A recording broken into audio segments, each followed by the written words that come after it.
Alhamdulillahirabbil alamin. Wassalatu wassalamu ala asrafil anbiya'i wal mursalin wa ala alihi wa ashabihi wa man tabi'ahu bi ihsan ila yaumiddin wa ba'du. Fa inna asdaqal hadithi kitabullah wa khairul huda huda Muhammadin sallallahu alaihi wasallam, syarrul umuri muhdatsatuha fa inna kulla muhdatsatin bid'ah wa kulla bid'atin dhalalah wa kulla dhalalatin finnar. Ma'asyiral ikhwah wal akhwat, kaum muslimin dan muslimat, jemaah Masjid Umar bin Khattab, dan pemirsa Najah TV dan pendengar setia Radio Pasaran FM dimanapun antum berada, semoga Allah senantiasa mencurahkan limpahan rahmat, hidayah dan taufik kepada kita semua. Kembali kita bersyukur kepada Allah Rabbul Izzati wal Jalalah yang terus mencurahkan nikmat, hidayah, taufik kepada kita semua, sehingga di kesempatan yang berbahagia ini kita dapat berhadir di rumah Allah yang mulia ini dalam rangka kajian yang rutin kita laksanakan. Salawat dan salam tercurahkan sentiasa kepada kekasih kita Nabi besar Muhammad sallallahu alaihi wasallam, pada keluarga beliau, keturunannya dan sahabatnya, dan juga umatnya yang terus menjalankan tuntunan agamanya. Semoga kita yang berhadir di hari yang berbahagia ini juga dimasukkan oleh Allah ke dalam kelompok menjadi pengikutnya setia dan diwafatkan di atasnya, amin ya rabbal alamin. Pada kesempatan ini kita akan lanjutkan ikhwah sekalian di pembahasan al-adabul islamiyah, yaitu adab-adab seputar Islam, tuntunan sunnah Rasulullah SAW.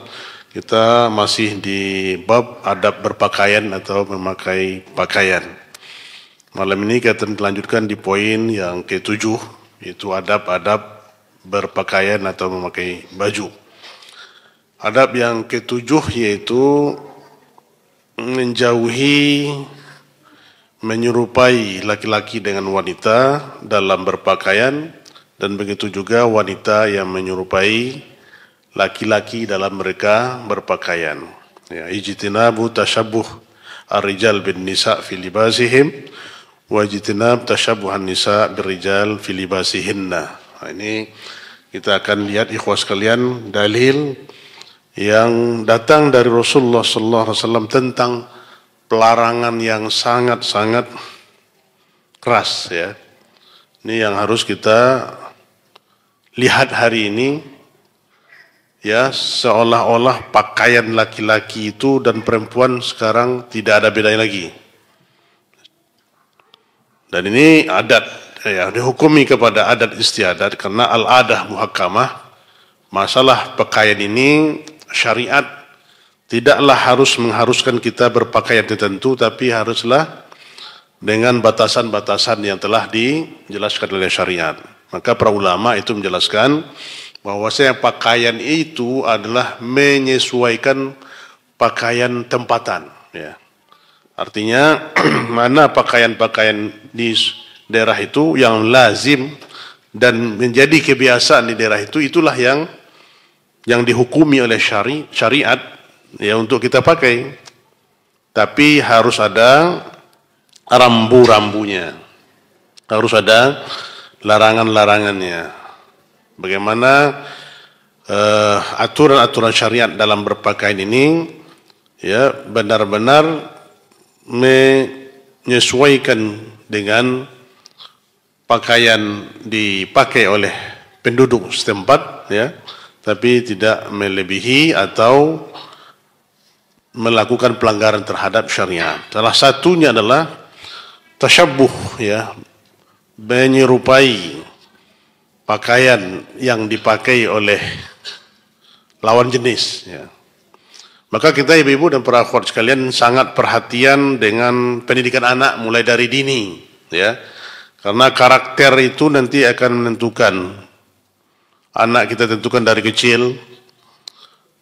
Kalau anak kita misalnya perempuan, ya, tapi dia banyak bergaul dengan kawan laki-lakinya, ini harus hati-hati.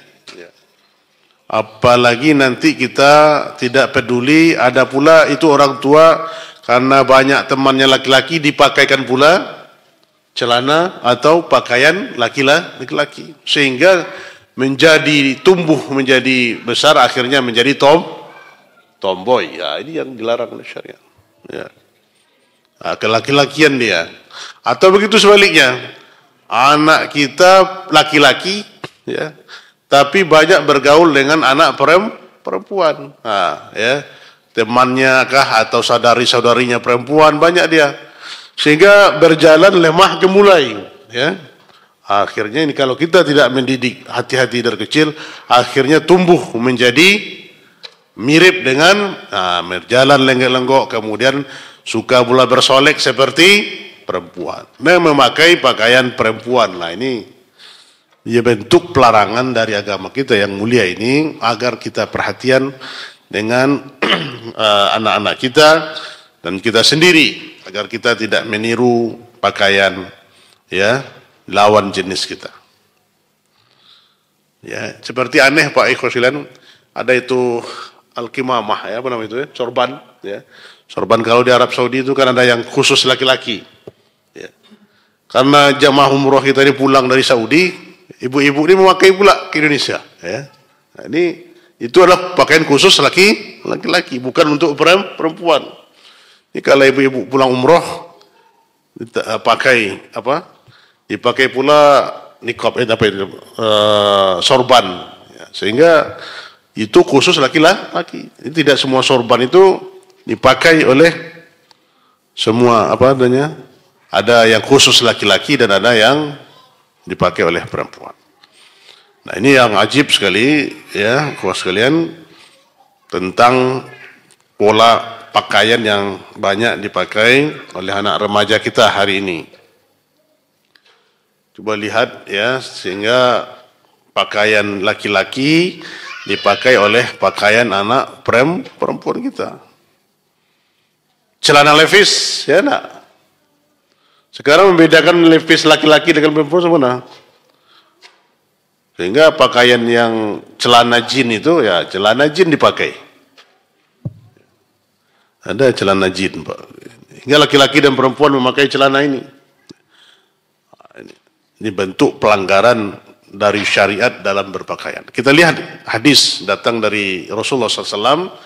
Ini datang dari Ibnu Abbas, semoga Allah meridhai keduanya, dalam Sahih Bukhari, di mana Rasulullah SAW katakan, la'ana Rasulullah SAW al-mutasyabbihina minar rijali bin nisa wal mutasyabbihati minan nisa'i bir rijal.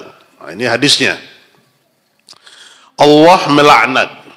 Allah melaknat di sini artinya melaknat itu adalah murka, ya. Ghadab minallah, itu ancaman keras murka Allah kepada ya la'ana Rasulullah melaknat, ya, laknat Rasulullah sallallahu alaihi wasallam itu al-mutasyabbihina, yaitu orang-orang yang menyerupai dari laki-laki dengan wanita. Laki-laki yang menyerupai wanita dan wanita yang menyerupai laki-laki. Nah, di sini Pak Ikhwas sekalian Allah Subhanahu wa taala, kalau laki-laki ya laki-laki. Yang perempuan juga perempuan, jangan samar-samar, ya. Samar-samar dia. Kelaminnya laki-laki tapi perangainya sifatnya seperti perempuan. Nah, ini yang kita lihat yang digaungkan hari ini oleh bendera pelangi, ya. Badan kekar, Pak, ya. Tapi melambai. La haula wala quwata illa billah. La'an. Inilah luar biasa, Pak. Kaum Lut, ya, yang dilaknat oleh Allah dahulu itu sudah.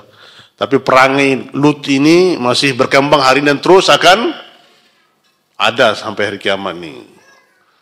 Apalagi mereka sudah memiliki komunitas-komunitas. Maka kita hati-hati, Pak, ya. Kemarin alhamdulillah MUI kita melarang, alhamdulillah. Kalau enggak di sini ada pesta namanya di Pasambaran ini, pesta apa nama itu? Oh, ya. Keluar orang. Warna-warni. Ya, alhamdulillah kuat. Karena itu ya, salah satu isu-isu untuk mengakui legitimasi akan keberadaan mereka. Mereka sangat, naudzubillah Pak, kita lihat ini ancaman, lihat negara-negara yang bolehkan itu, la'an Allah telah datang kepada mereka.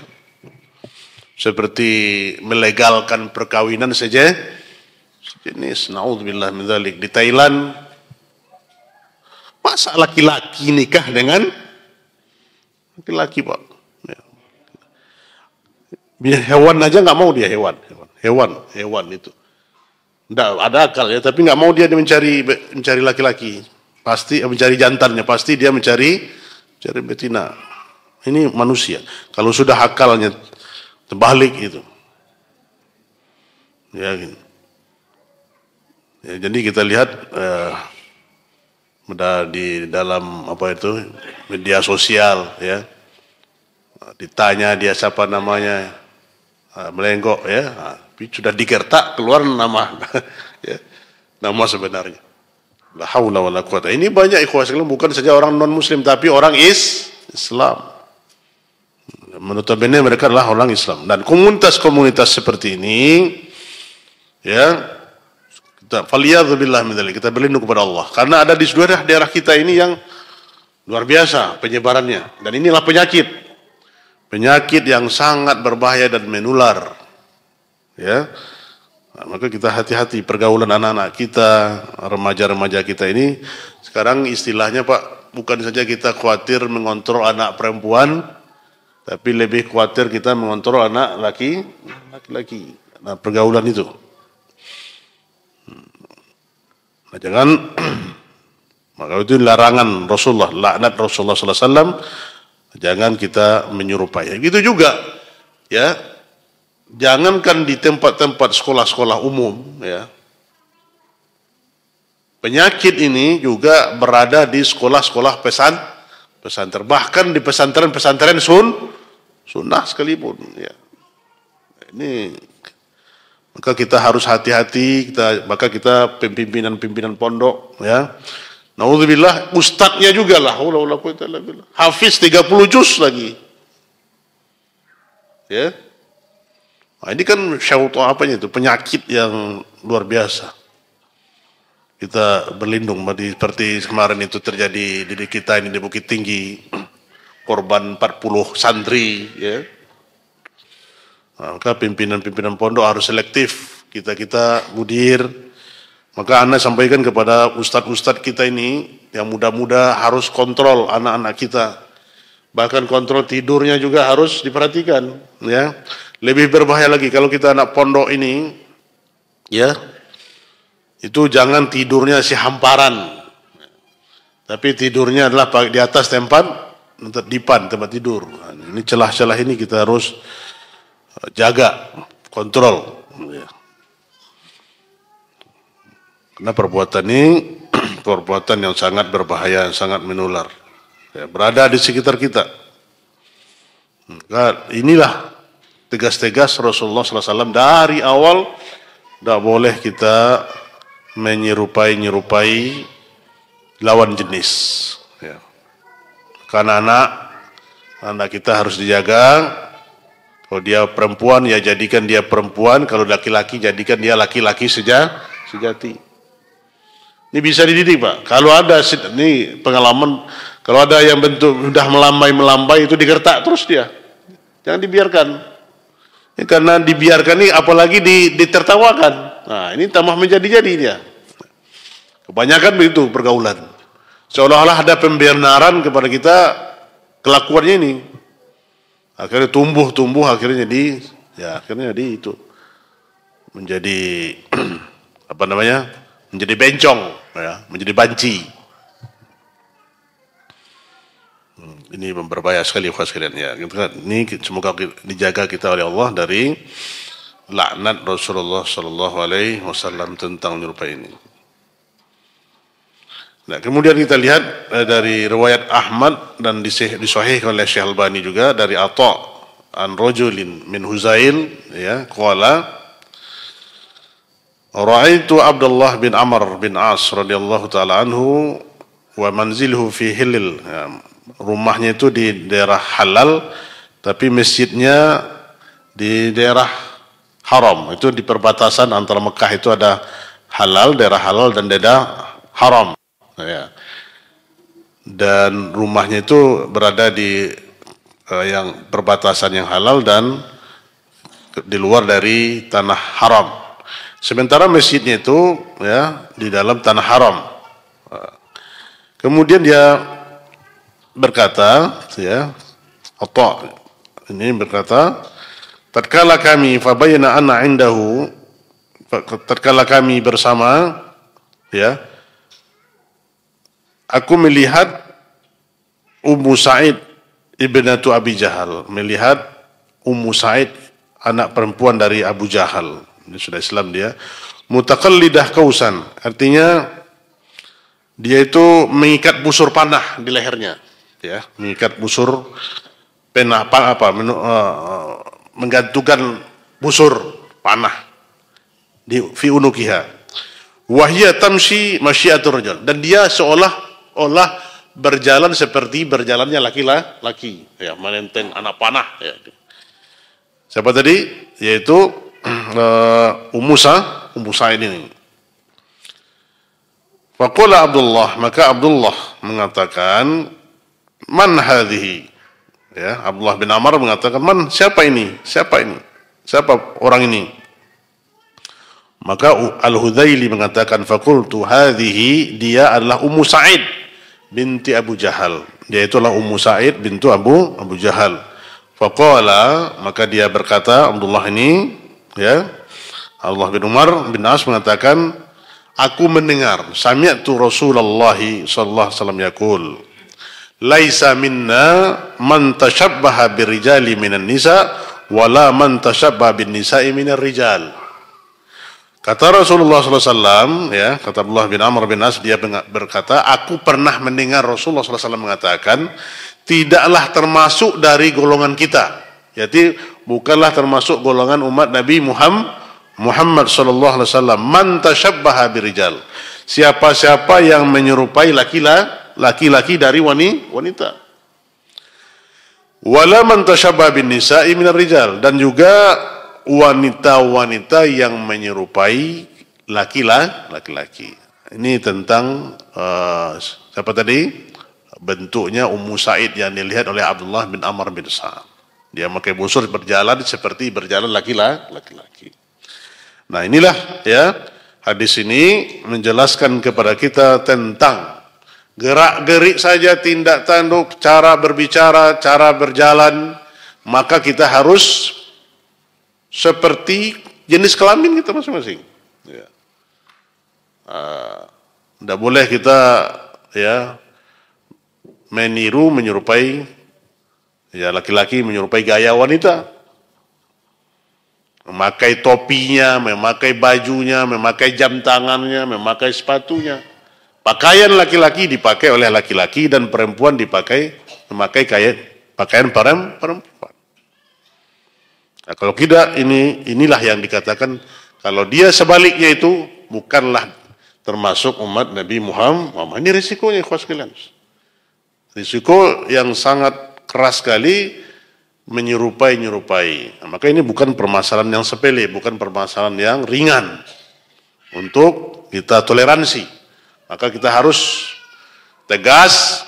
Anak murid-murid kita yang meniru-niru gaya perempuan itu, nah, laki-laki yang meniru gaya perempuan yang meniru gaya laki-laki harus diluruskan, harus ditegur cepat, supaya dia kembali kepada habitat, kembali kepada hakikatnya dia. Itu yang harus kita perhatikan, karena dicap nanti bukanlah termasuk umat Nabi Muhammad sallallahu alaihi wasallam. Nah, berapa banyak ikhwas sekalian hari ini, ya, kita lihat orang-orang yang mereka itu beragama Islam, ya, tapi menyelisih dan aturan-aturan yang jelas ini dari Allah dan Rasulnya sallallahu alaihi wasallam. Hendaklah kita takut dan kita nasihatkan kepada saudara-saudari kita ini agar mereka ditunjuki oleh Allah Subhanahu wa taala kembali pada jalan yang lurus, fitrahnya, ya. Jangan hanyut, karena mereka kalau sudah hanyut di sini akhirnya nanti berperangai seperti umatnya Nabi Lut, la'anahumullah. Ya. Ikhwas sekalian dimulakan, kita lanjut dengan hadis Abu Daud, ya, dan juga disahihkan oleh Imam Albani dari Abi Mulaikah, dia berkata, qila li Aisyah radhiyallahu taala, dikatakan kepada Aisyah radhiyallahu taala anha wardaha, inna imra'atan talbas na'al, sesungguhnya seorang wanita memakai sandal, ya, antal basal na'al al khas berrijal. Jadi dia, seorang wanita ini memakai sandal khusus, sandal laki-laki. Nah, maka di Abu Mulaikah ini, ya, dikatakan, disampaikan kepada Aisyah radhiyallahu taala anha tentang wanita yang memakai sandal, jadi wanita yang memakai sandal laki-laki. Faqalat, maka Aisyah mengatakan, la'ana Rasulullah sallallahu alaihi wasallam. Rasulullah sallallahu alaihi wasallam melaknat, ya, ar-rajulah min nisa, yaitu kelaki-lakian dari wanita, sifat kelaki-lakian. Hai da'a alal mar'ah allati tashabba birnya. Artinya dia menyebut wanita tadi yang meniru-niru gaya laki-laki. Dan dengan ungkapan bitardi min rahmatillah, itu dengan penolakan. Artinya terhalang dia mendapat rahmat dari Allah Subhanahu wa taala. Nah, ini Aisyah tegas, ya, menegur langsung perbuatan perempuan tadi yang memakai sandal laki-laki. Nah, maka itu Pak Ikhwas sekalian Allah SWT, pakaian sandal laki-laki dipakai oleh yang laki-laki, jangan sebaliknya. Ya, ini sandal ibu-ibu dipakai pula oleh yang laki-laki, ya. Berbunga-bunga pula dia ke pasar. Nah, ini ke pasar, ya, pakai sandal ibu-ibu. Ya, ini harus kita hati-hati agar kita jangan salah pasang, ya. Karena bentuknya sepele tapi resikonya sangat besar sekali. Nah, itu ikhwas sekalian muka Allah SWT, ya. Mana pakaian yang khusus kepada laki-laki, maka tidak boleh sama sekali dipakai oleh wanita, dan begitu juga sebaliknya, pakaian wanita janganlah dipakai oleh kita laki-laki. Kita harus hati-hati, perhatian terus kepada anak-anak kita. Nah, dari beberapa hadis ini, ya, kita kutip beberapa faedah, ya. Yang pertama adalah tahzir man tashabbaha rajul bil mar'ah wa kadzalikal aqs. Itu larangan, ya. Larangan kepada siapa-siapa yang menyerupai laki-laki dari wanita, dan begitu juga sebaliknya, wanita yang menyerupai laki-laki. Ini larangan keras dari agama kita. Larangan ini menindak setiap pelanggaran agar jangan dia melakukan perbuatan seperti ini untuk menjaga haddas syar'i, batasan-batasan syariat. Kemudian juga syaddul dzari'ah, menutup celah, ya.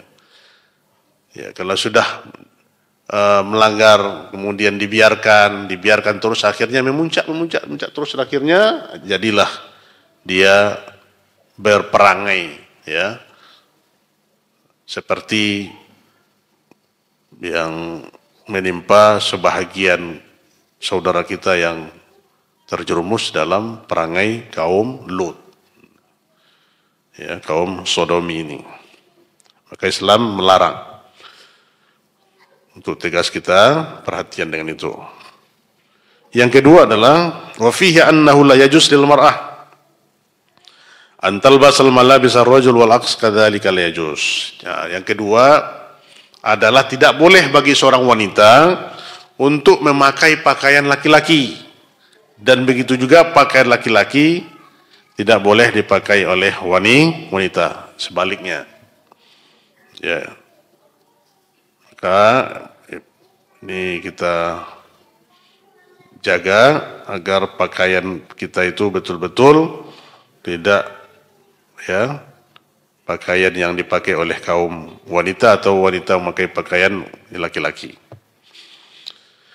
Kemudian yang ketiga, kadzalika fihi annahu kullama kana al-marah mustatirah fi baitiha kanat ila Allahi aqrab. Yang ketiga faedahnya adalah tatkala kaum wanita itu dia tertutup auratnya di rumahnya, maksudnya apa? Wanita itu banyak melazimi tinggal di rumahnya, kanat ilallahi aqrab. Adalah wanita itu lebih dekat kepada Allah Subhanahu wa taala. Maka salah satu keistimewaan sahabiyat ya dan tidak meniru gaya-gaya jahiliyah. Kenapa gaya jahiliyah itu? Wanita jahiliyah itu hobinya keluar rumah. Ini wanita jahiliyah itu hobinya keluar rumah. Maka Allah turunkan waqarna fi buyutikunna wala tabarrujna tabarrujal jahiliyatil ula. Kalau sekarang gimana Pak? Ya. Wanita lebih senang di rumah atau di luar? Kecuali yang dirahmati oleh Allah Subhanahu wa taala. Enggak nyaman dia tinggal di rumah, ya. Lebih senang nanti kalau dapat kondangan, undangan. Minggu besok Pak ke sini, minggu besok sini, dicatat dia itu ya. Dari hari ke hari itu kalau senang dapat, kenapa? Pakaiannya bisa bergantikan nanti. Hari Selasa pakaiannya ini, besok ini pakaiannya lagi, sehingga ibu-ibu ini kecuali yang dirahmati oleh Allah SWT fokus untuk membeli baju, ya. Ini khawatir Pak. Ganti gaya, sekali dipakai sudah tidak bisa dipakai, besok tidak dipakai lagi, disimpan di almari, ya. Beli tak datang lagi gaya mbak, 2 kali pakai saja untuk kembang. Maka kita jangan jadi ubadul malabis, ya.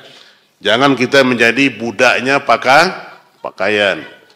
Ibu-ibu, anak nasihatkan, ya. Ibu-ibu, alhamdulillah, semoga Allah menjaga ibu dan para akhwat semua ummahat. Kita beruntung Bu, alhamdulillah, ya. Keluar kita pakaian syar'i. Jadi enggak perlu lagi apapun gayanya kita pakaian hitam, ya. Bagaimanapun gaya mereka tidak sudah terselamatkan. Terselamatkan suami, ya. Kenapa? Kalau enggak seperti itu pakaian ibu-ibu ganti-ganti terus, ya. Istilah sepatoga 1 juta atau istilahnya Pak. Sepatoga 1 juta itu apa, dari jilbab sampai sepatunya pergi ke undangan itu 1 juta. Kalau sempat 3 kali seminggu, gimana kira-kira? Ya. La haula wala quwata illa, syukur gaji yang banyak. Kalau kita ini mencari uang, nah ini, itu yang jangan kita terhindar kita, alhamdulillah ya. Tidak risih kita. Nah, itulah salah satu nikmat ibu-ibu para akhwat sekalian yang kita syukuri, alhamdulillah. Bayangkan ibu-ibu sebelum dapat sunnah, dapat hidayah, gimana?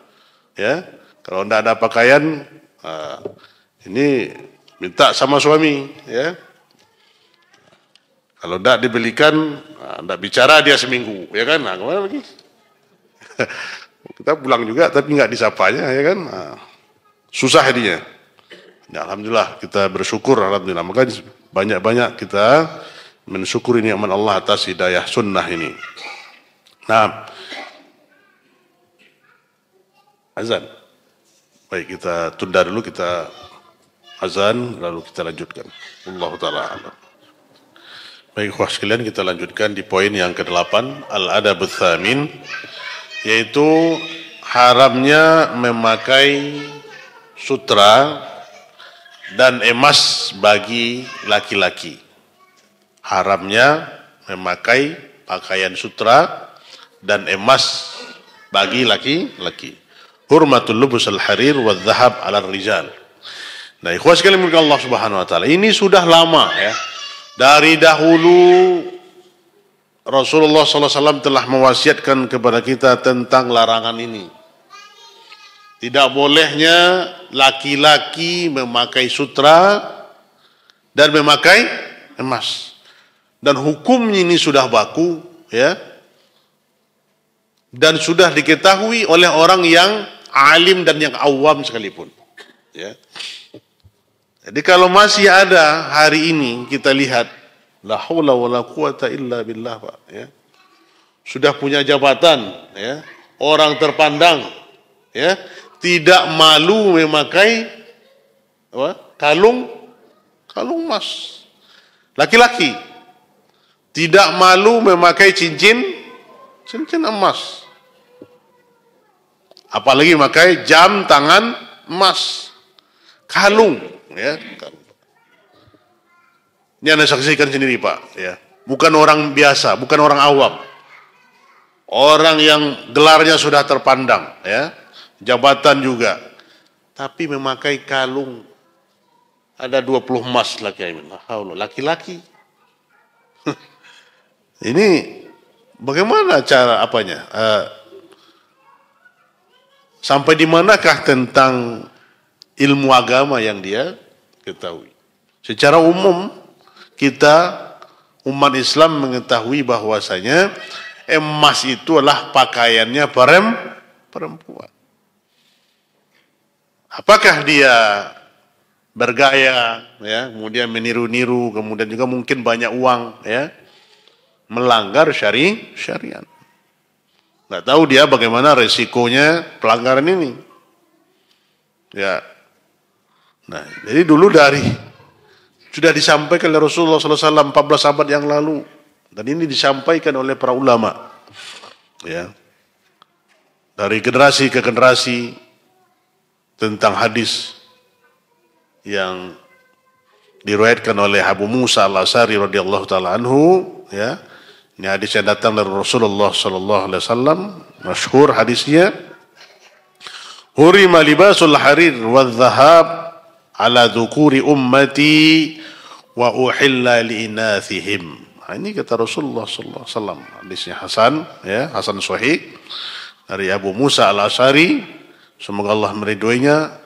Rasulullah SAW bersabda, hurrima, diharamkan memakai pakaian sutra. Nah, maka kita hati-hati, Pak, ya. Ada batik sutra halus, ya. Karena bagus dia dibeli, hati-hati. Ada dulu tren sekali zaman-zaman kita anak-anak masih apa ya.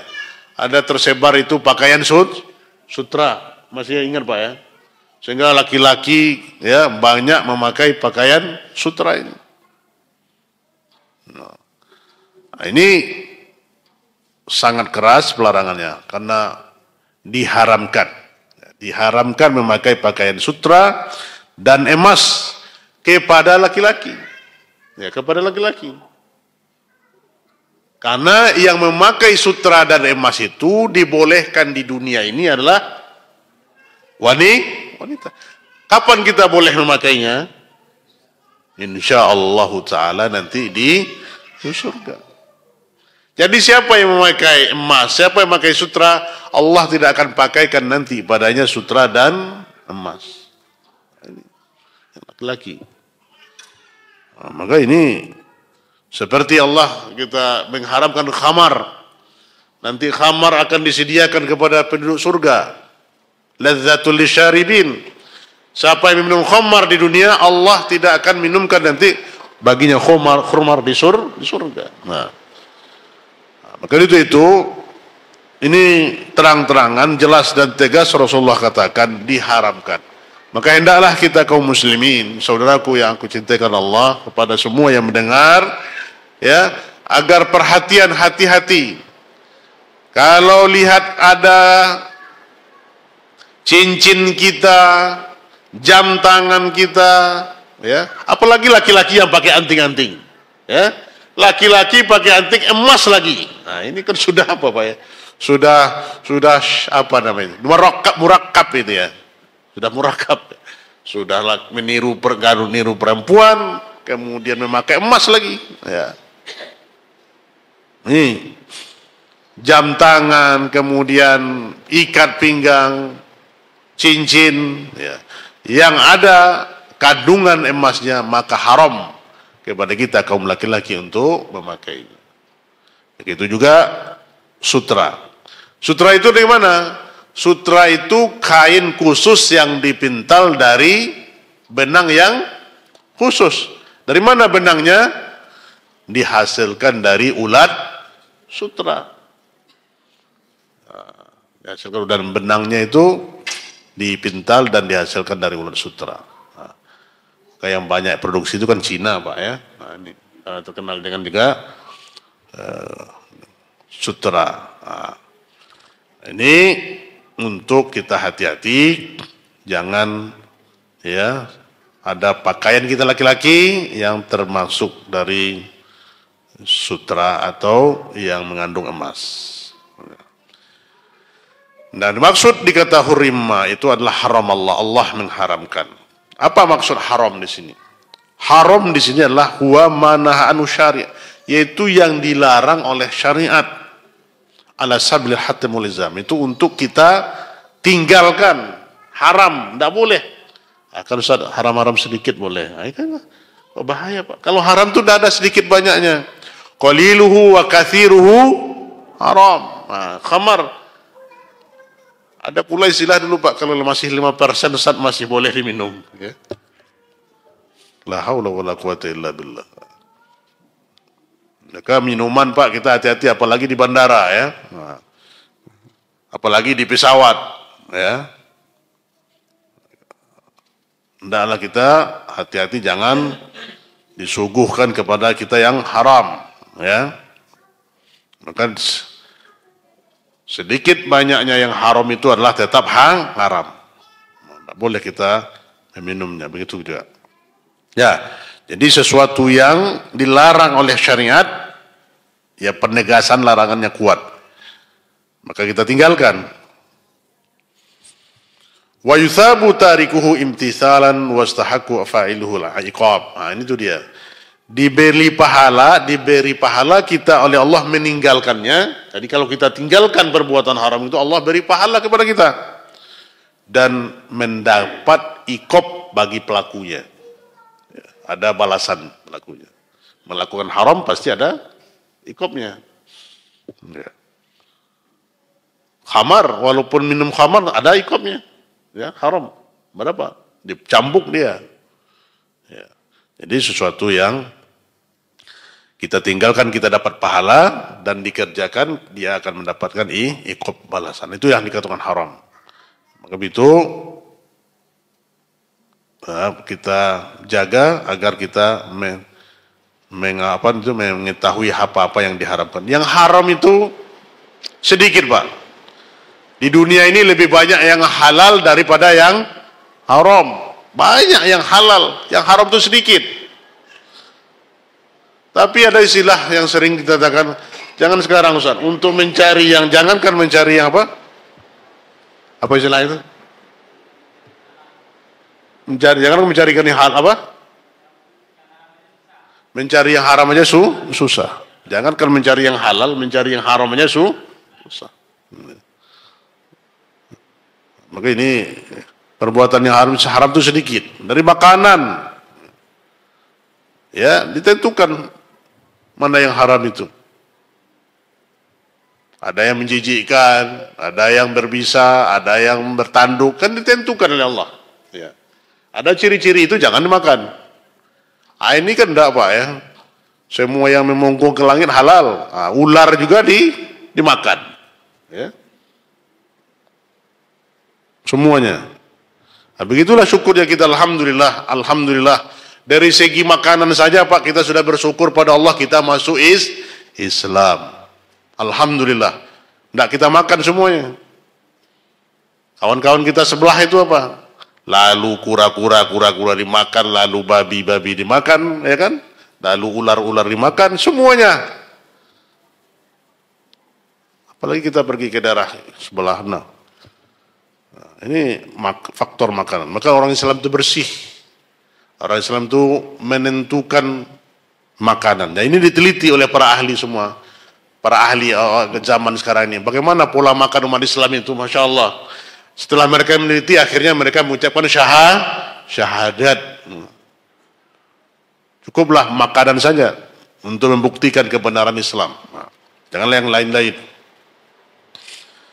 Nah, itu kita beruntung ya meninggalkan. Maka kita tinggalkan yang haram.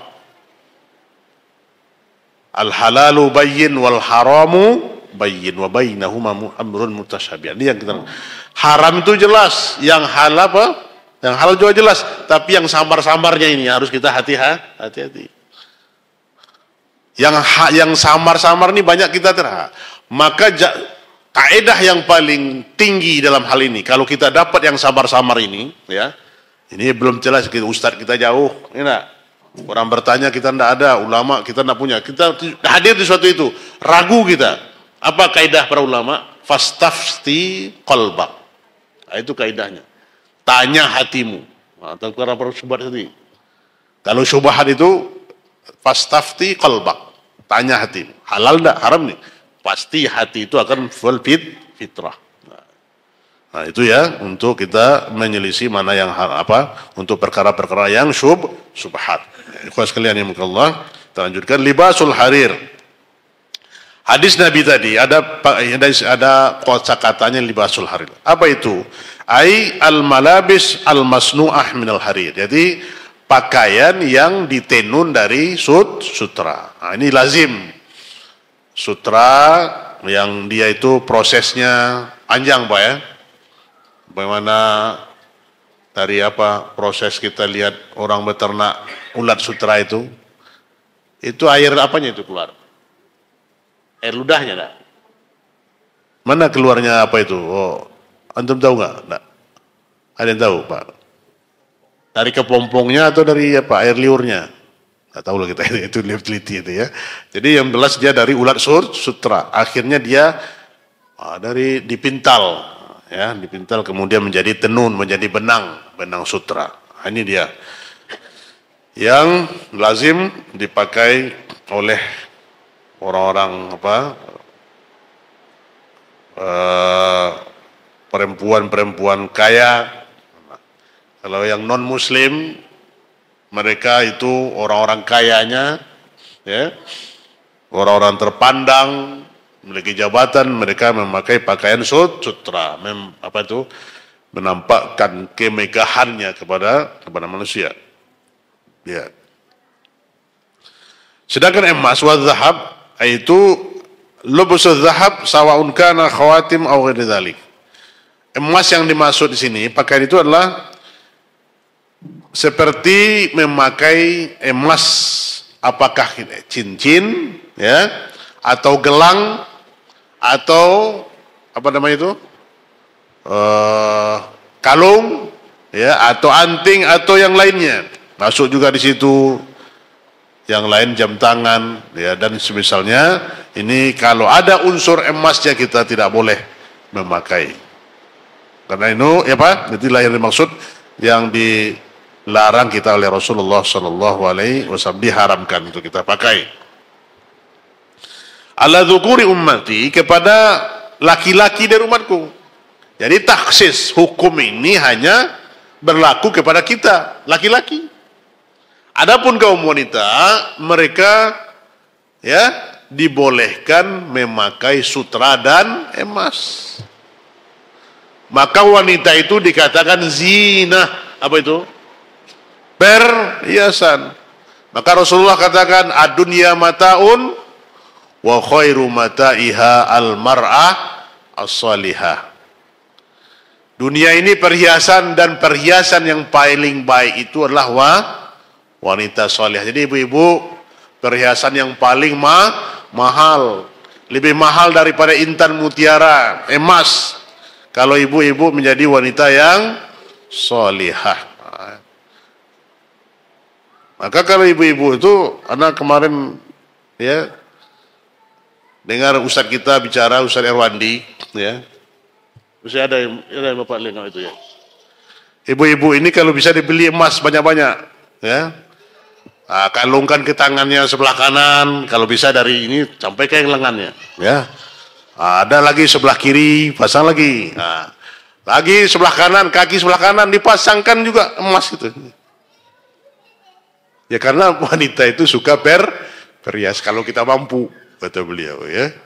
Nah, itu untuk apa? Ya, di dalam mencarinya dengan jalan yang halal. Nah, ini karena untuk menghiasi istri mencari jalan yang salah, tidak boleh. Jadi kita boleh bapak-bapak ikhwas sekalian, apalagi sekarang ini polanya sangat sangat masuk akal tidak sekarang kita menyimpan emas daripada menyimpan uang di bank. Nyumbang. 2 bulan yang lalu kita beli emas, sekarang kita jual berapa kali lipatnya? Tidak. Maka bisnis menyimpan emas adalah, maka zaman-zaman dahulu itu mata uangnya az-zahab, ya, emas. Nah, maka tidaklah kita itu menyimpan emas. Ya, apalagi emas sekarang, mungkin sebentar lagi bisa 5 juta satu emasnya. Nah, jadi ini khusus kepada ibu-ibu. Nah, boleh ibu-ibu memakai. Tapi karena ibu-ibu dibolehkan memakai emas, hati-hati pula, ya. Ingat kawan sebelah. Nah, ini ke pengajian dibawa semuanya, ya. Pas mengambil buku, ya, disingkapkan sedikit itu. Nah, ini sehingga supaya perhiasannya nampak. Nah, hendaklah kita menutup perhiasan kita, ya. Nah, nanti juga ada unsur ini, apa namanya itu? Timbul pula unsur ria, ya, dilihat oleh orang lain, ya. Entahlah, boleh, tapi ibu kita harus jaga ini. Perasaan tetangga juga harus kita jaga. Ini kan kadang-kadang kita ibu-ibu pengajian juga kalau bisa kakinya juga dihentakkan supaya berbunyi emasnya, ya. Nah, ini boleh. Entahlah, kita jaga adab ini.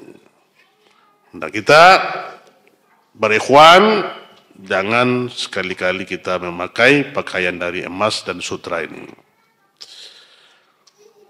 Wa uhilla li inasi ummati, kata Rasulullah SAW, dihalalkan bagi perempuan dari umatku. Nah, jadi ini hanya khusus ja'ala mubahan lin nisa. Jadi boleh bagi perempuan-perempuan Islam, boleh mereka memakai emas, boleh mereka memakai sutra yang indah-indah.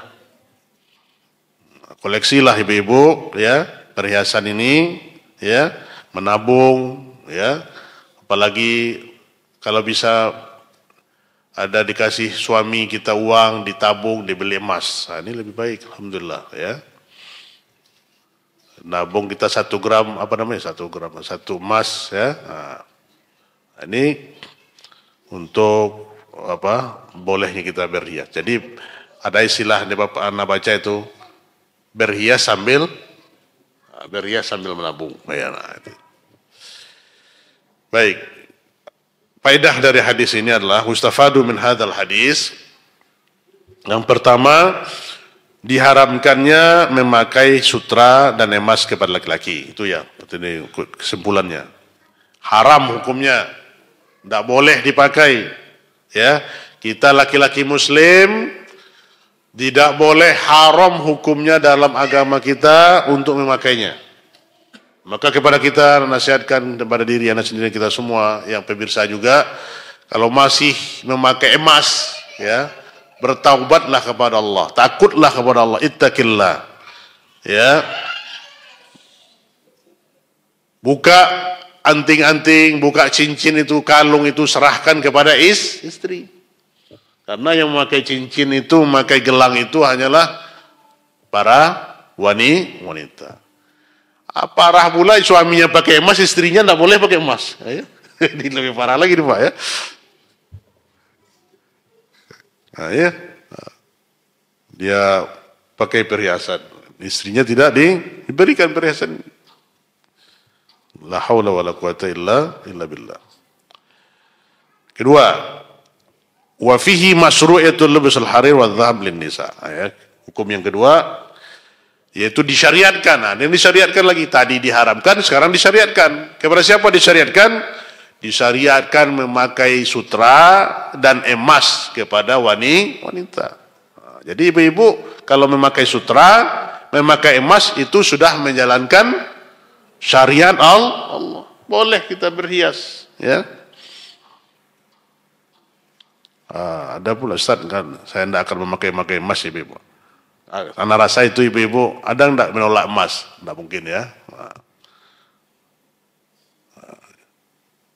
Jadi ini disyarat. Maka kita niatkan itu, kita memakai emas itu juga menjalankan syariat Allah disyariatkan. Kemudian yang ketiga, wa fihi anna min alfazil hurmah tasriha bil lafz haram. Ini yang ketiga, bahwasanya ada lafaz hurmah haram yang jelas, itu disebutkan oleh Rasulullah SAW, hurrim, itu diharamkan. Jadi itu menandakan apa itu terangnya hukumnya, ya. Tidak samar-samar lagi, ya. Seterang-terangnya itu kata Rasulullah haram bagi laki-laki, tapi masih ada juga laki-laki Islam yang memakai emas. Terang seperti siang bolong. Nah, ini. Apalagi cincinnya dari sini ke apa Pak? Hah? Pernah lihat itu? Dari sini cincinnya sampai sini pakai cincin yang besar-besar. Nah.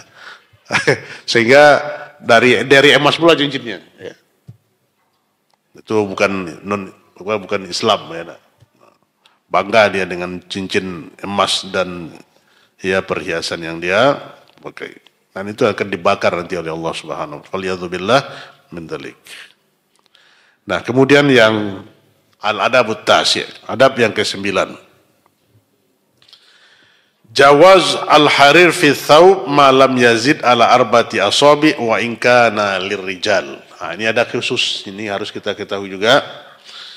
Dibolehkannya memakai sutra di pakaian, ya, tidak melebihi dari 4 jari. 4 jari Pak ya. Wa in kana lirrijal.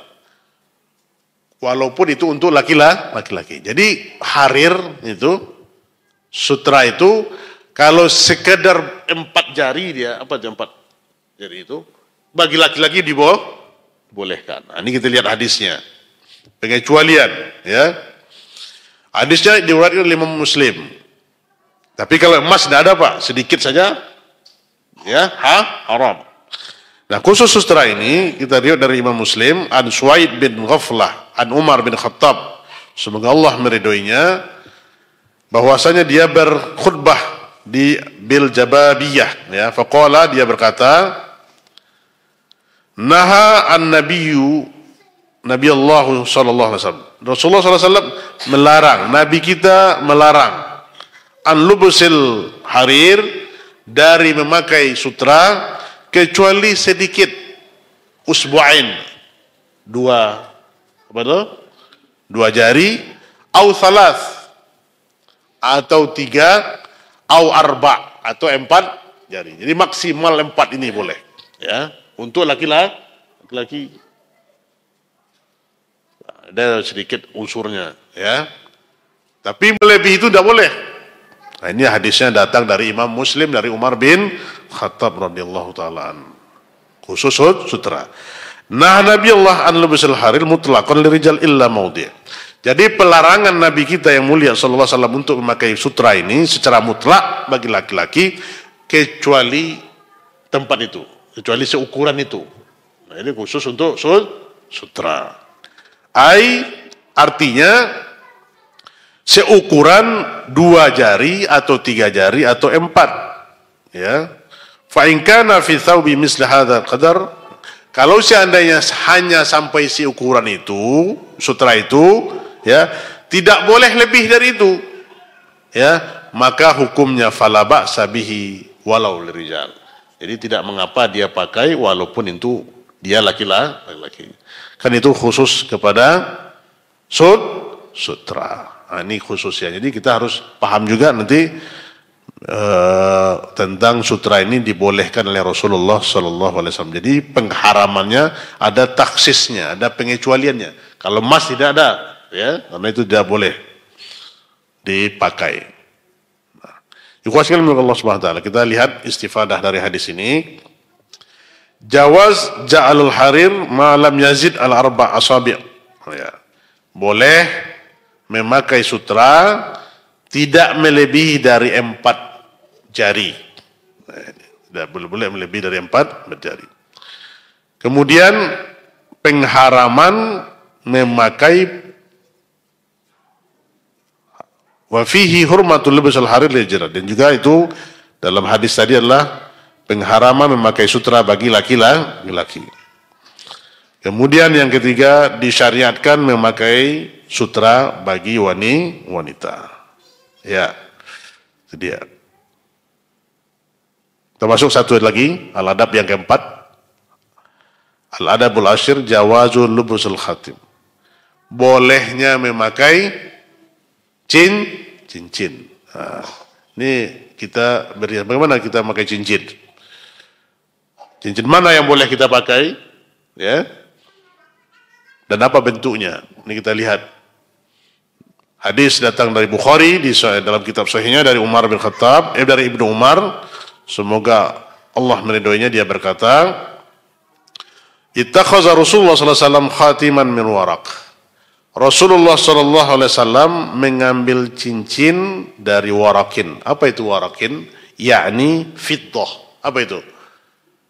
Cincin Rasulullah itu terbuat dari perak, dari perak. Wa kana fi yadihi, adalah cincin ini dipakai oleh Rasulullah sallallahu alaihi wasallam. Tsumma kana ba'dahu, kemudian setelah Rasulullah meninggal, cincin Rasul itu dipakai oleh sahabatnya siapa?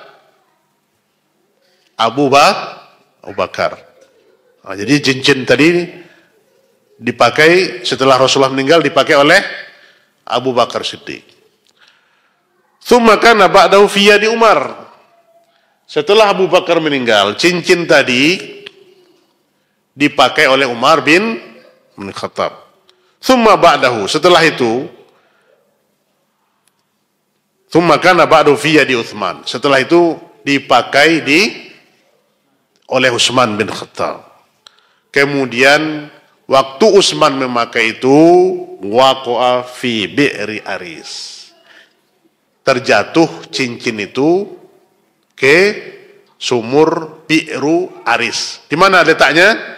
Kalau kita pergi umroh, Pak, ya, di dekat Masjid Kuba. Di situ ada Bi'ri Aris. Ya. Dicari oleh Utsman dengan mengerahkan seluruh tenaganya, dia dan para sahabatnya, tapi tidak ketemu. Hilanglah cincin itu. Cincin Rasulullah sallallahu alaihi wasallam. Jadi ya, waktu dipakai oleh Utsman. Jadi kita pakai umroh itu ada. Sekarang itu sumur itu sudah ditutup, ya. Tapi ada di situ tanda, ya. Kita berada di Bi'ri Aris di Masjid Kuba. Ya. Nuqashuhu, cincin Rasulullah itu nuqas, itu diberi ukiran. Bagaimana ukiran cincin Rasulullah itu? Ai nukisha alaihi, artinya ditulis cincin Rasulullah sallallahu alaihi wasallam itu tertulis. Apa tulisannya? Muhammad Rasulullah. Muhammadun Rasulullah. Nukisha alaihi, ditulis Muhammad Rasulullah. Muhammad fi satr, Muhammad satu garis, wa Rasul fi satr, dalam garis kedua, Allah garis yang ketiga. Min asfal ila ala, dari bawah ke atas. Maksudnya apa itu? Mana posisinya? Terbayang? Muhammad Rasulullah. Jadi cincin Rasulullah itu ya kita gambarkan nanti ini. Antum bisa lihat itu seperti ini, ya. Ini Muhammad Rasulullah, itu dia ukirannya. Ya, cincin.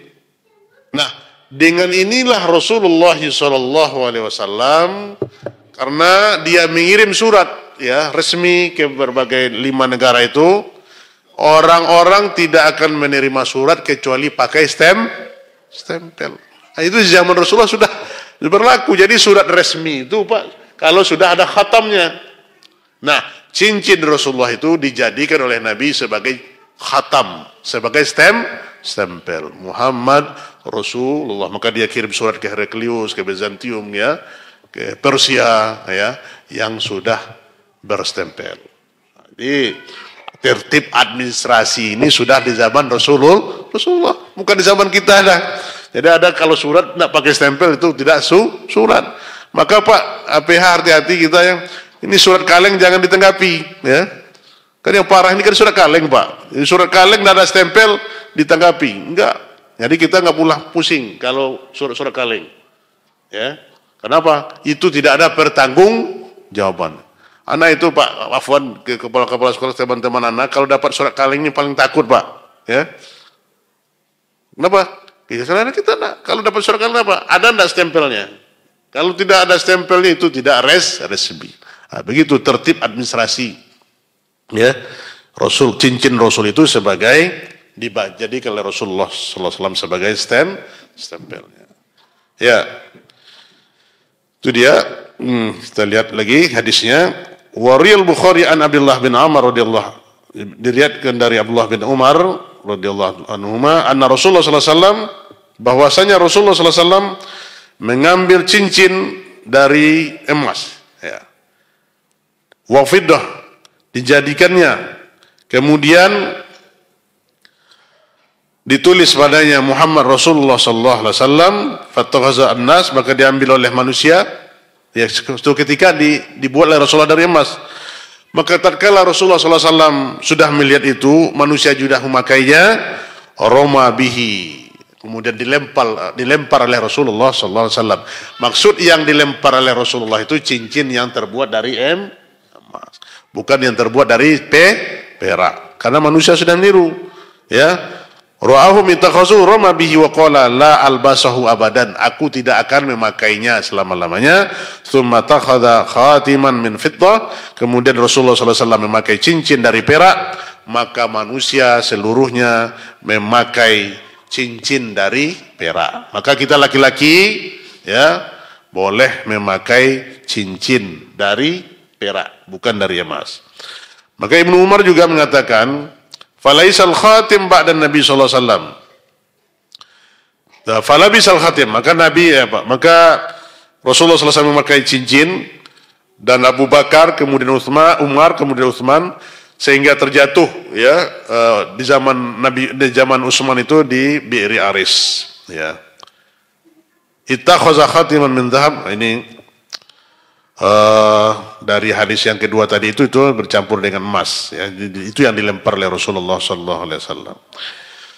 Tsumma warasa ba'da dzalikal khatim, kemudian diwariskan setelah itu bahwa cincin Nabi sallallahu alaihi wasallam diwariskan dari Nabi kepada Abu Bakar, Utsman sampai Utsman, ya, dan terjatuhlah cincin itu di zaman Utsman di sumurnya Aris. Maka dia mencari-cari tapi tidak berjumpa, tidak ketemu lagi sampai hari ini. Cincin itu berada di Bi'ri Aris, ya. Kalau kita pergi ke Kuba itu bisa melihat sumur itu. Nah, ikhwan sekalian dimuliakan Allah Subhanahu wa taala, dalam masalah cincin ini, maka cincin yang semisal dengan Rasulullah itu tidak boleh dibuat, ya. Karena ada Pak yang, ya, ditulis pula tidak boleh, yang itu khusus kepada Rasulullah Sallallahu Alaihi Wasallam. Jadi tidak boleh bertuliskan Muhammad Rasulullah, itu khusus kepada cincin Rasulullah Sallallahu Alaihi Wasallam. Dan anda lihat juga itu ada yang bikin itu Muhammad Rasulullah, itu ada Muhammad, tidak boleh diukir, ya. Yang boleh kita hanya memakai dengan perak itu, ya. Dan juga dalam hal ini tidak boleh meniru seperti cincinnya Rasulullah Sallallahu Alaihi Wasallam, karena itu khusus kepada Nabi. Nah, ikhwan sekalian Allah Subhanahu wa taala, dengan demikian kita ambil kesimpulan istifadah dari hadis ini, ya, poin yang ke-10, ya, yaitu adab yang ke-10 tadi.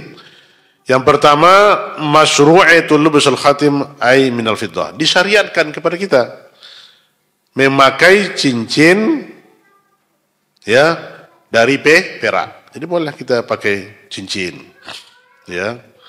Kemudian untuk memakainya di sebelah kanan atau di sebelah kiri.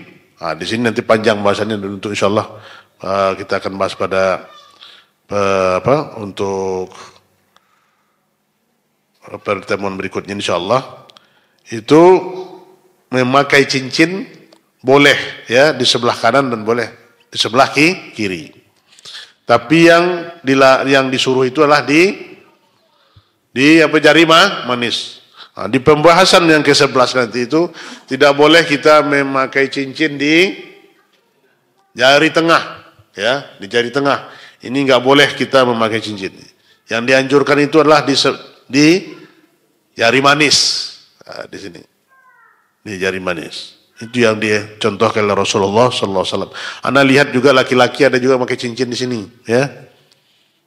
Semampu kita tegur cepat, Pak. Anda berapa kali menegur, ya. Kalau diterima alhamdulillah. Kalau tidak sudah kita ingkarul mungkar. Sudah. Kadang-kadang dia nggak tahu dia. Ya. Nggak tahu dia tegur, karena di situ bukan letaknya, di letaknya adalah di jari manis. Kemudian masyru'iyatun nuqas 'alal khatim. Disyariatkan menulis, ya, mengukir di atas ini. Boleh mengukir, tapi jangan mengukir nama Rasulullah sallallahu alaihi wasallam. Boleh mengukir nama kita, boleh, ya. Boleh mengukir. Itu disyariatkan. Ya, mengukir nama atau mengukir sesuatu yang lain. Tapi tidak boleh mengukir nama Rasulullah SAW. Yang ketiga, wa fihi masyru'iyatun naqas ismullah 'alal khatim. Disyariatkan juga mengukir nama Allah. Ya, tapi khusus nama Allah, bukan Muhammad Rasulullah. Misalnya lafaz jalalah saja Allah boleh, ya. Atau lafaz nama-nama Allah al-husna. Ini dibolehkan.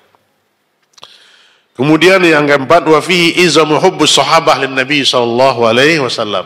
Dalam hadis ini ada kandungan, yaitu ketinggian kecintaan Nabi, kecintaan sahabat Nabi kepada Rasulullah sallallahu alaihi wasallam. Cintanya Abu Bakar kepada Rasulullah, bagaimana dia menjaga cincin tadi, warisan Rasulullah sallallahu alaihi wasallam. Setelah itu dijaga lagi oleh Umar bin Khattab dan dijaga oleh Utsman bin Affan. Begitu kedekatan. Maka musahabah, ya. Musahabah ini yang harus kita jaga, ikhwas sekalian.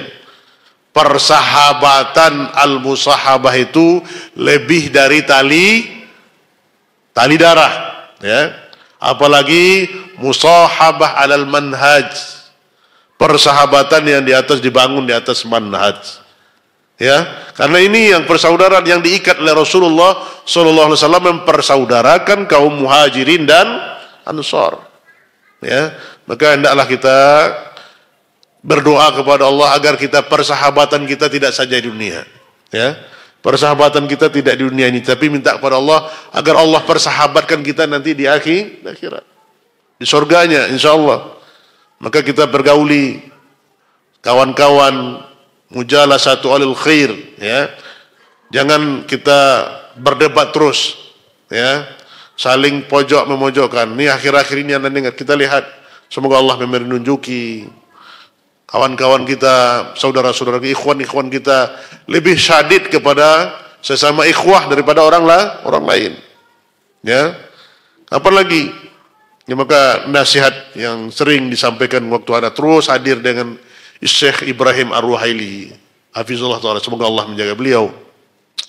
Kalau masalah ilmu kita salafiyin tinggi, ikhwas sekalian. Tapi yang jauh dari kita adalah adab secara persaudaraan. Ya.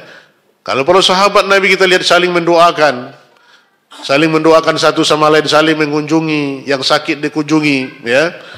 Yang jauh didoakan, ya.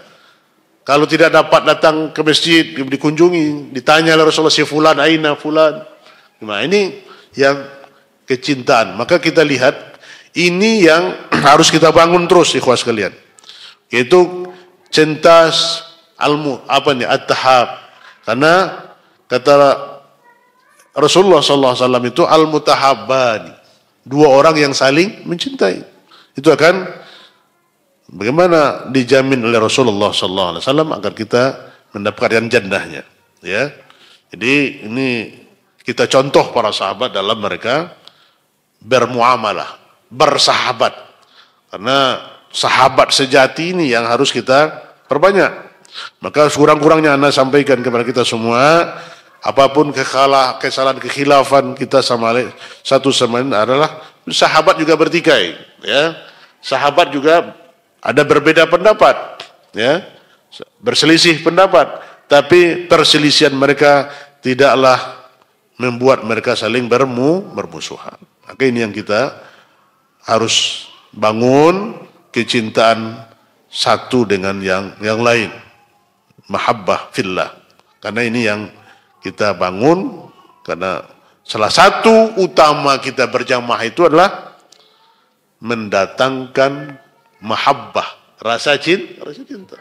Satu jamaah, alhamdulillah ikhwas sekalian, satu di keterkaitan kita untuk masjid, ya. Ini yang kita lazimi terus. Dengan datang ke masjid kita terus berjamaah, ya, merapatkan saf, jangan renggang. Ini salah satu menjaga hati. Jangan kita tinggalkan jamaah, ya. Itu terus kita bergaul. Kemudian terus yang terakhir, wa fihi masyru'iyatu ja'al fasl khatim fi dhuhul kaf al-adam li adami nahyi Nabi sallallahu alaihi wasallam dzalik.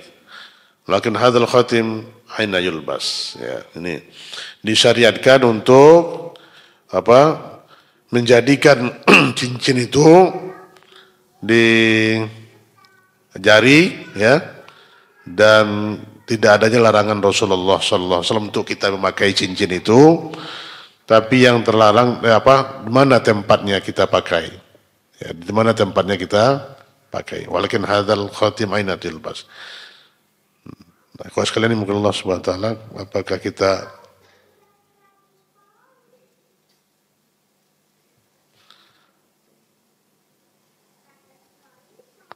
tambah satu lagi ini enggak supaya jelas, ya. Al-adabul hadi asyar, yaitu poin yang ke-11, naha an lubisil khatim fi sabahah wal wusta. Ini supaya tadi kan Anda jelaskan itu, dilarang memakai cincin di as-sabahah, yaitu di ini wal wusta, dan di tengah. Iya. As-sabahah wal wusta. Dilarang. Riwayatkan dari Imam Tirmizi qala hasan sahih an Ali radhiyallahu taala anhu qala nahani Ali radhiyallahu taala mengatakan nahani Rasulullah melarang aku anil qassi wal maitharatul hamra wa an albisa khatimi fi hadhihi wa asyara ila sababah wal usta. Jadi kata Ali, Rasulullah melarang aku untuk memakai al-qissi. Apa al-qissi itu? Adalah pakaian yang dibuat dari sutra. Nah, pakaian dibuat dari sutra. Itu yang biasa dibuat di Mesir. Wal maitharatul hamra. Apa itu? Bantal kecil yang terbuat dari sutra. Ya jalur roksi bitahtahu. Ini yang dibikin di pelana unta. Jadi tidak boleh dibari dari sutra. Wa an albasa khatimi, dan aku memakai cincinku fi hadhihi. Maka Ali menunjukkan di ini dan ini. Dan di jari tunjuk dan di jari tengah. Itulah yang dilarang oleh Rasulullah sallallahu alaihi wasallam kepada Ali, jangan memakai memakai pakaian sutra, jangan memakai bantal kecil dari sutra. Kita juga hati-hati Pak, ada mobil bantal-bantal kecil, ya, nanti dibikin pula dari sutra, ya. Nah, ini kalau dari sutra buang, tidak boleh kita pakai. Nah itu dia bentuknya dipakai di jari tengah, di jari manis, atau di jari kelingking boleh, ya, jari kelingking, karena juga itu kita lihat imam-imam Masjidil Haram juga memakai sini. Boleh di dua jari ini. Yang terlarang adalah di jari tengah dan di jari tunjuk. Kalau di jari ini mana? Ada yang pakai cincin di jari? Enggak ada juga, tapi enggak lazim, Pak. Kalau dia pakai semuanya, baru dia pakai semuanya. Ya, yang lazim itu orang pakai di jari, di jari manis, ya. Kenapa dikatakan jari manis? Jari manis itu kan bahasa kita, enggak?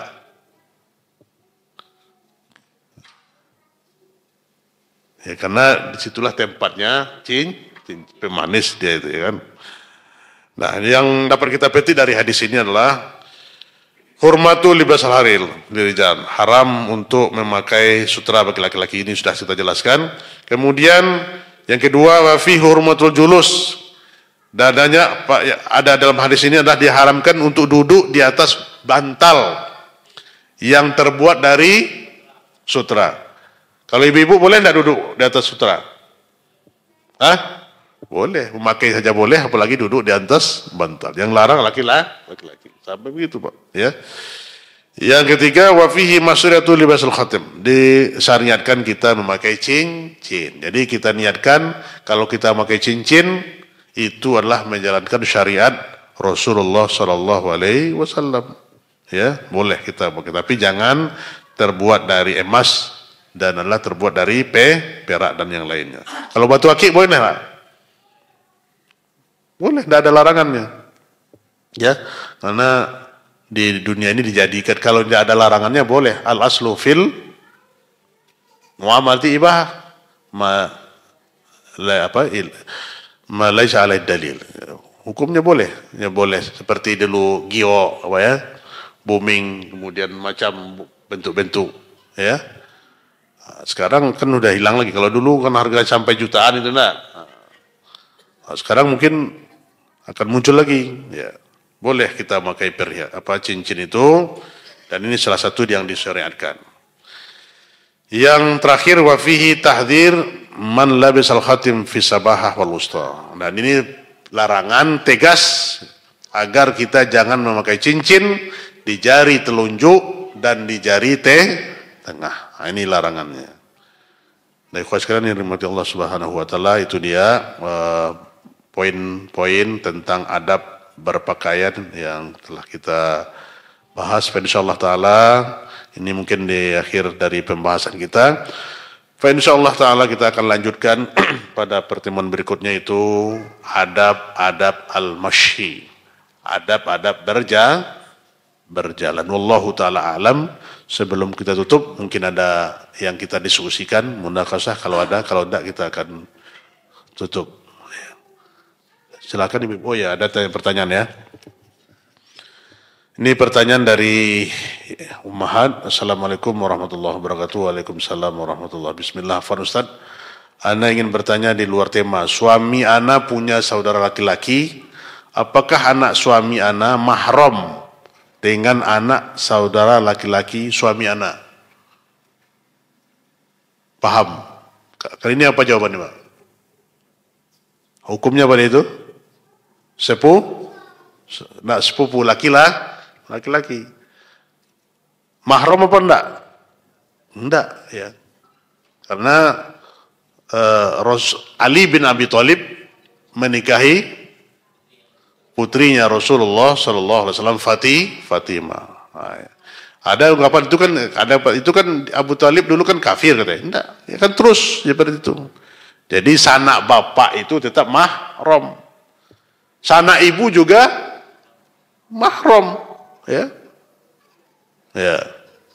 Jadi sepupu. Kan itu sudah jelas itu, ada al-haram mu'abbad, ada mu'aqqad, itu yang dikaji, ya.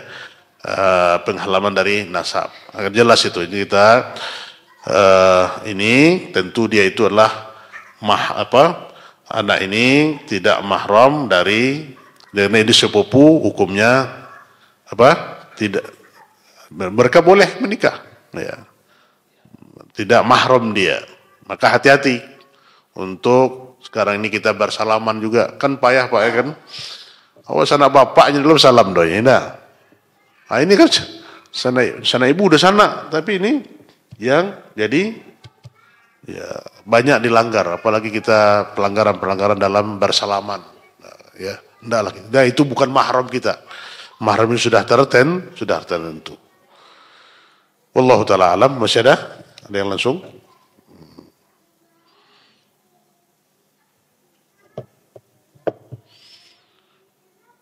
Kalau tidak ada, kita cukupkan demikian. Semoga yang kita bahas hari ini bisa berfaedah kepada kita semua dan anak sendiri. Benar ini datang dari Allah dan salah datang dari anak sendiri, kita mohon ampun. Kita tutup dengan membaca khatam majelis. Subhanakallahumma wa bihamdika asyhadu an la ilaha illa anta astaghfiruka wa atubu ilaik. Assalamualaikum warahmatullahi wabarakatuh.